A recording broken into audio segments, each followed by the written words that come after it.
En France, le chef du gouvernement a présenté ce jeudi à Paris son plan de relance. L'objectif est d'aider l'économie à se redresser après la crise sanitaire liée au coronavirus. Ce plan est d'un montant de 100 milliards d'euros sur 2 ans. Il comporte des mesures fiscales, avec notamment des baisses d'impôts pour les entreprises.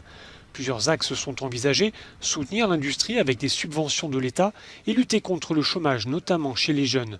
Le gouvernement ambitionne ainsi la création de 160 000 emplois dès 2021. Les prévisions de croissance pour cette année ne sont pas bonnes, on s'attend à une récession de 11%. En Allemagne, l'activité donne des signes de redémarrage.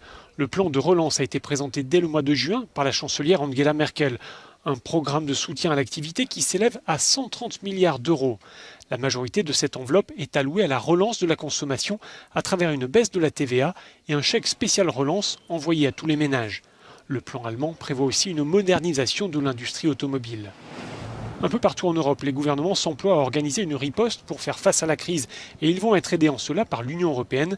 Les dirigeants des 27 pays membres se sont entendus en juillet sur un plan de relance massif, 750 milliards d'euros destinés au programme des États membres sous forme de subventions pour 390 milliards et de prêts à taux réduit pour 360 milliards.